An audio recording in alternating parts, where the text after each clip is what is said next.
Welcome again to the Explaining History podcast. Now, I've got the great pleasure today to be joined by Luke Turner, author of a new book, Men at War, a history of the Second World War through the filter of looking at ideas around masculinity, sexuality, and historical memory. It's a kind of a fascinating contribution to kind of histories of the Second World War, of which there are kind of virtually limitless. But I want to talk about a whole range of themes around this today.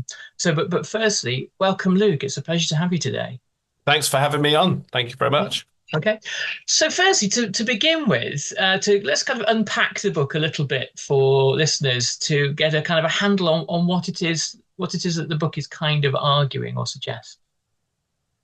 I guess it was trying to look at the war years. It's very much British perspective, but trying to look at the war years through a different prism from the one that has sort of dominated the mainstream discourse in Britain in recent years, particularly in politics, where I started wanting to write the book because I felt that the right wing of British politics had co-opted the memory of the war somewhat, and we're using it to sort of push a very narrow view of Britishness. Came out a lot in the Brexit referendum. It's used a lot by people like Nigel Farage, who's obviously now an incredibly dangerous figure, I would say, in British politics. Mm-hmm. He launched his campaign to be the MP in Clacton for Reform Party by using D-Day, which was around that time, to his political ends. And I really wanted to look at the war as something that was a more complicated, more interesting, and involved a broader idea of masculinity than some sort of concept of, British blokes doing their bit for Britain and they were all the same and kind of heterosexual lads or whatever. And I wanted to see how men were able to cope during the war years, physically and psychologically, and also whether there'd in fact been something of a sexual revolution during the Second World War, which I'd long suspected was the case, possibly a more radical or widespread sexual revolution than the famous one in the 60s, because it involved a lot more of the population. So that were the sort of ideas that the book tried to look into, really. I mean, just to kind of to look on that final point around the sexual revolution in the 60s, as far as my own parents' recollection of it goes, their argument was the 60s was just a time of caravanning holidays, basically. Yeah, exactly. All of that stuff didn't really happen, and if it did, the ideas, you actually experienced them probably in the 70s and the 80s. But yeah, I mean, and I think that's I was talking to a friend whose parents grew up in a very working class area right in the centre of London, actually in an estate that was built on land that was sort of cleared by the Blitz. And they were saying, there was no sexual revolution in the 60s for us. It was, coat hanger abortions down the back street and really grim. There was not that liberation. And I think, that baby boomer generation who culturally, were involved in the pop and media and art and culture explosion of the 60s, then went on to dominate the narrative of that period and have sort of hammered down our throats ever since that this was the greatest time ever. And I think if you look at, the 1940s, you mentioned caravanning holidays in the 60s. I was on a canal boat holiday in the 90s, and my dad had to kind of usher away a lady who was telling us about how many men from the local airfield or GIs she'd had sex with under the bridge, just an ordinary woman from the countryside. And that's a sort of bit of an inkling, I think, that there was this sort of widespread, quite fecund sexuality during the war. I have a theory that what tends to happen, you have an unprecedented historical period like the Second World War, this war of national survival for many countries. And somehow the kind of the normal rules of sexual behavior and other kind of related behaviors for certain chunks of the population, not for everybody, get temporarily suspended, much to the, and it's not that's not coming from outside. That's people thinking, well, so all bets are off for now, or we've got this strange kind of social kind of mix up of, 1,000 Polish men have camped over there, and there's a kind of an American base down there, and there are kind of all sorts of things happening. So at the time, almost of kind of excitement and possibility.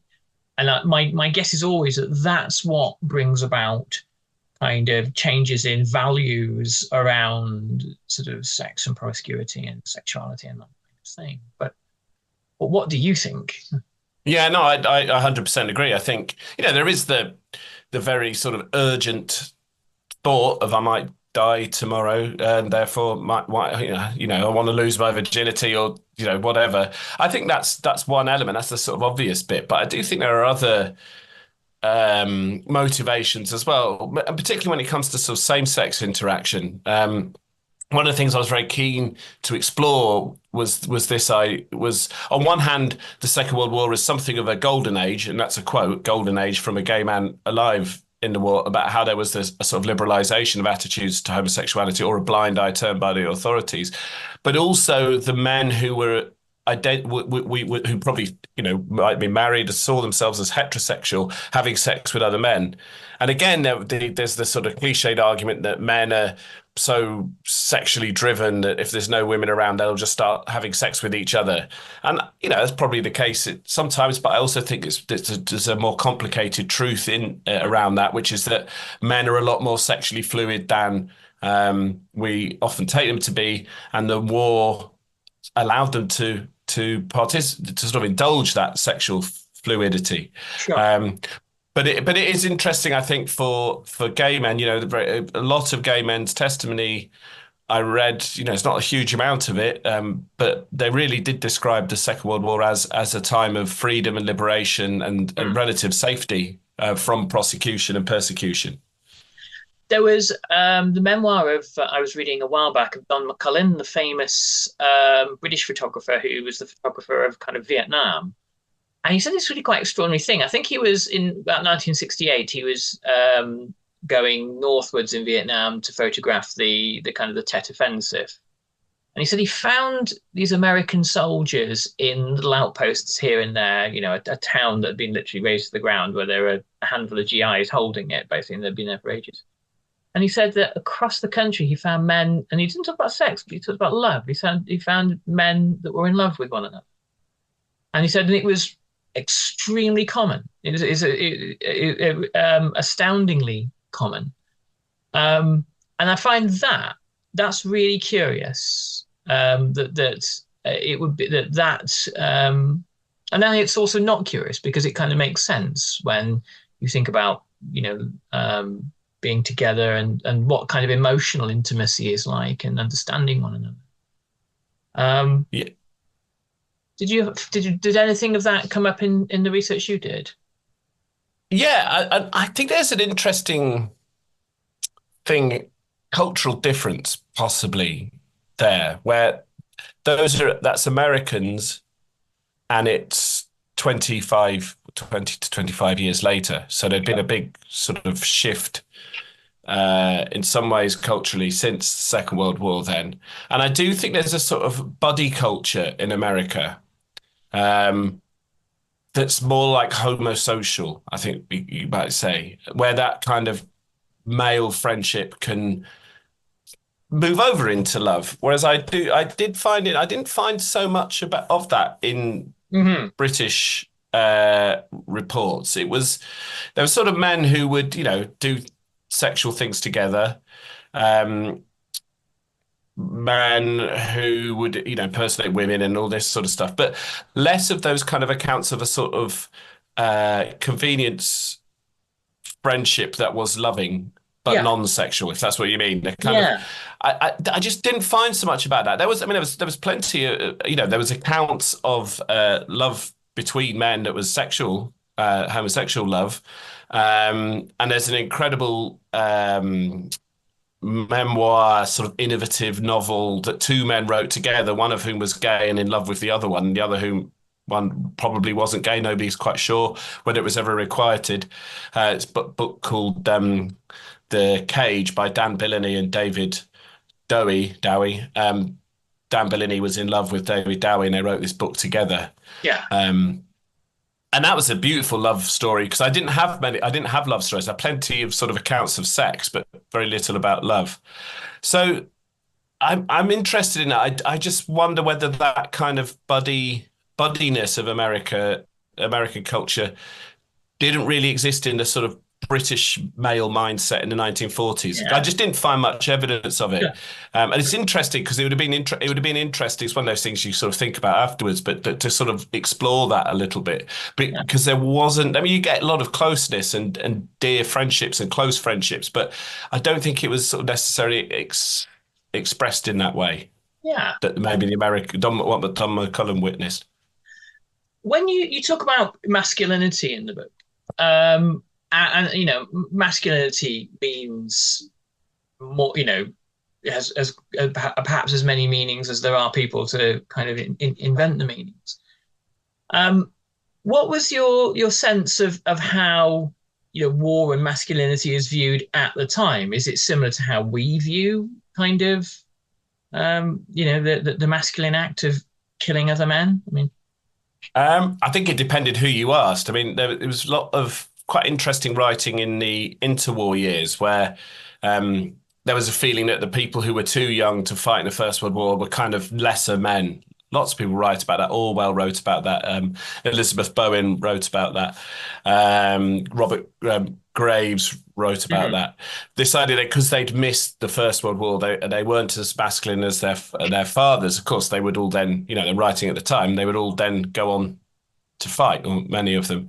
Um, I thought it was very interesting that we often associate masculinity with the ability to commit violence and the enthusiasm to commit violence. I found an army survey which suggested only I think it was about 7% of men were really sort of up for fighting. The rest were varying degrees of indifference or really keen not to. So I thought that was very interesting. Just that there was obviously people who volunteered for the SAS. I think those people were kind of hard adventurers. They were that sort of masculinity. If it is masculinity, though, maybe it's there were women who volunteered for the SOE, going and doing dangerous things and going to blow things up. So how gendered is that at all? But there was that sort of subset of people who would volunteer for those sorts of operations. Yeah. Um, and masculinity changes. I mean, masculinity, all the kind of mainstream of masculinity now is very different from the masculinity I grew up with in the 1990s as a teenager. So it constantly evolves, and I find that very interesting. And also, the class system was a lot more defined during the war years. So the upper class and upper middle class masculinity was very different to the working class men, Yeah. and even within that, there was different sensitivities. Like my granddad, who was a working class man, worked on the railways, seems like quite a sensitive man. J.H. Witter, who I wrote about, who was, from Essex, like my granddad, was a sort of quite boorish, what we'd see as a laddish figure now, always trying to sit with prostitutes, exploiting women in Germany after the war for sex, quite grim, kind of what we now describe as toxic masculinity. Yeah. And what I wanted to do was sort of show that there was this broad prism of masculinity. It wasn't just these sort of like, I use the image of like a propaganda picture of after Dunkirk, or where George Formby's playing to a group of men, and they're all there in identical uniforms with sort of bad teeth and pipes and fags, and there's a sort of sameness to the way the men are depicted that I just was trying to get behind a little bit and look at their sensitivities and their sensualities. I find that when you're looking at masculinity, if you look at events, disasters, say for example, like Pearl Harbor or the fall of France, humiliation seems to be a key driver in kind of masculine senses of self. I mean, that it may well be that exists in feminine senses of self, and no one's really kind of explored that. There was there's a really really great book on the kind of the dying days of the French and British empires called, talk about it a lot in this podcast, called Fight or Flight by Martin Thomas. And he talks about what the experience of the war on Frenchmen had been and how that affected their desire to fight for Vietnam against its independence movement after 1945. And pretty nasty bunch, the French colonialists. But what they were driven by this sort of pervading sense of humiliation. Mhm. Did I that mean, come up I, at I, all? I mean, very much. I would say that I think Nazi German masculinity.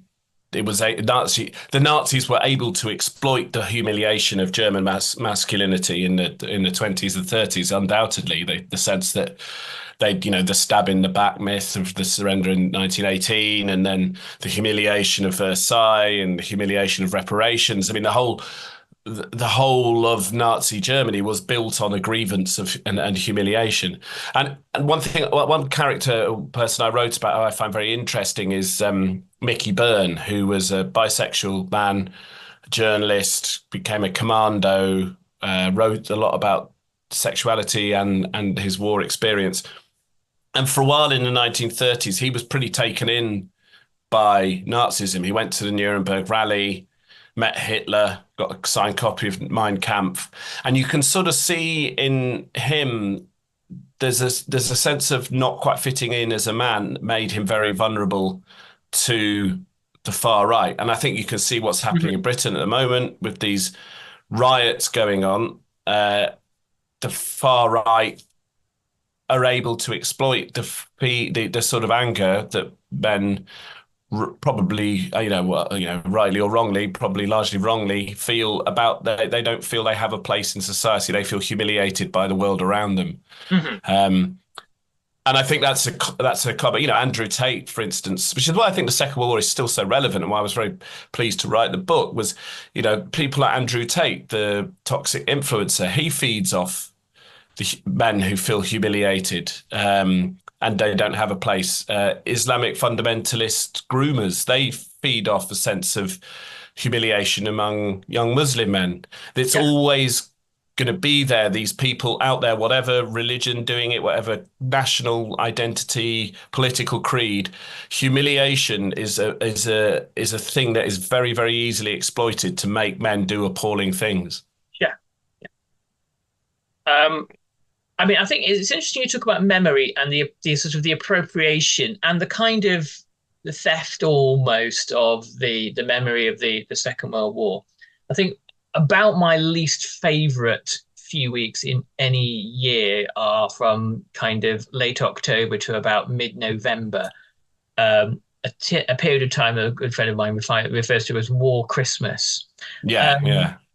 and obviously, if you look back at at the end of the First World War, the establishment of the cenotaph, the establishment of things like the Royal British Legion, and the initial ways in which we sought to remember the First World War, and then after the Second World War, there's this kind of lull in memory. There's a period of time where people aren't really that obsessed with it, and then we've had this probably from the 1990s onwards, this kind of recrudescence of quite sort of grotesque manifestations of war, and not just war, but Hitler obsession in Great Mm. Britain.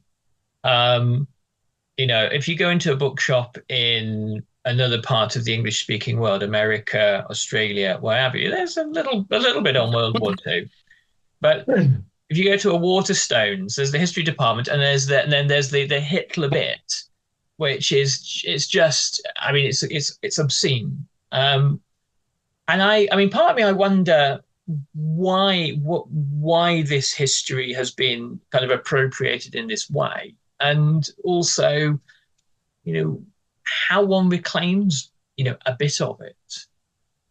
I mean, I think the probable reason it's everywhere is because we won, and it gives Britain a sense of something to hark back onto in a sort of the 80 years since when we have really been in decline, and probably rightfully so.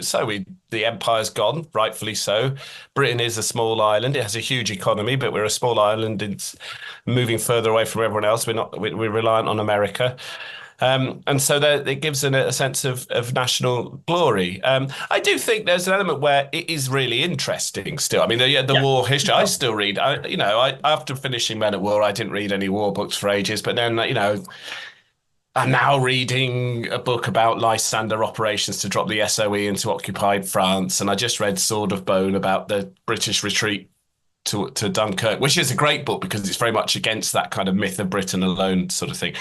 I think it's easy to make telly. And Marquis Smith from the group The Fall, my favourite band, he once did a song about referring to Channel Fura, like kind of Yesterday and all those kind of things. So it's good business. I mean, capitalism loves something that's popular and it works like that. But I know what you mean when it's my friend calls it, I write about the book Garden Centre Nationalism, where you go to a garden centre and there's like why do you need DVDs about the Holocaust and with your Live, Love, Laugh sign and your garden equipment? It's just weird. And that's, essentially, I think what I was trying to do with the book is to try and do what I can to help reclaim that. And to say, I've always been obsessed with the war, and people have thought I was a bit weird because of it. And I've tried losing that obsession at various points in my life. I can't, because it's such a universal experience for everyone in the country at the time. I mean, COVID is really the only time, apart from the Second World War, where we've had something that everybody in the country has gone through. And I do think that's interesting, even if it's a bit dodgy to compare the two, because they're very, utterly different experiences. Mm-hmm. But I think we reclaim, because if we all stop talking about the war and go, it's a toxic history we shouldn't be talking about anymore. Yeah. That just leaves it wide open to the right and to Farage and Tommy Robinson and all these idiots. And if we do that, then it becomes more and more potent as a weapon in their hands. Sure. And so the more we can reclaim it for the ordinary people, and to look at the true diversity of it, which is something that's not really been covered hugely or explored hugely by historians. I'm not a proper historian, really. But it's not a vast amount of academic writing on sexuality in the Second World War. And also, there's the contribution that the Empire and Commonwealth forces made to this British effort in the Second World War, which I didn't really write about in the book because I felt as a white British man, it wasn't really my place to do so. Yeah. But there are people, scholars and writers from the kind of the former countries of the former empire who are doing that, and that's a massive important story because there's some incredible, people like Ulrich Cross, but I really wanted to write about him, but then I thought, no, there's other historians coming through who are black who should be doing that story. And he was amazing. He's from Trinidad. He flew 80 operations with Bomber Command, which is statistically getting through 80 operations is pretty unlikely. Yeah. And he was in the Pathfinder force, and he would talk, and other black servicemen would talk, and I think this is a positive narrative for Britain, is how the Americans, who were very racist by and large, hated black men being in the pubs with them, and often the British were not flawless with their, it came to racism or so on, but oftentimes the British white men would kick the crap out of the racist Americans who were offending their friends. And I think that's a, positive story. Hitting racists it's not a bad thing. No, it should be encouraged. We must finish there in a moment, but let's have a brief plug for the book. Is it currently available in all good bookshops, or are we waiting publication? No, it should be, and the paperback's out, so it costs a bit less. Yeah, but it's in all the bookshops. Hopefully, they all order it in. Ideally, not Amazon, but if you must, you must. I was coming on to that. We always say, have a shout out at the end of the podcast. Support your local bookshop. Yes, they need your business. The book by Luke Turner is Men at War, 1939-45. Yes. Grab yourselves a copy, support your local bookshop, and thank you, Luke. It's been a wonderful chat, and I do hope that perhaps we can talk about gender, sexuality, and war in the future. Yeah, thank you very much. Thanks for having me on. Cheers.